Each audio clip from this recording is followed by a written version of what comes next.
Hi, I'm Roberta. Welcome to my kitchen.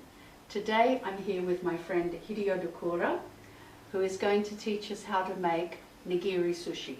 The most classic sushi, I think, when people think of sushi, they think of nigiri sushi, rice with fish on top. But we're going to give it a special touch. This is called aburi sushi. And what does aburi mean? It's a scorch. Scorching. So that means we get to use my flamethrower, one of my favourite kitchen gadgets. For me, scorching me, oh no. I love the smokiness that a little quick scorch gives to the sushi.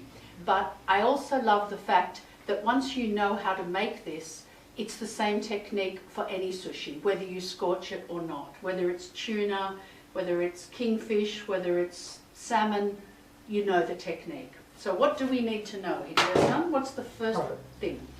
This is a very important part. Sushi slice is beside grain. Right. This is a grain, okay? Side grain. Can I just show you? The grain is running down here. If we were cutting for sashimi, we would cut this way. Sashimi is against the grain. But for sushi, we're going to cut this way with This the side. grain. Okay. Like that. Like that. Before each coming, your knife is standard. Aha. And slide cut. Okay? Beautiful. Okay? Next one. Yeah. Okay.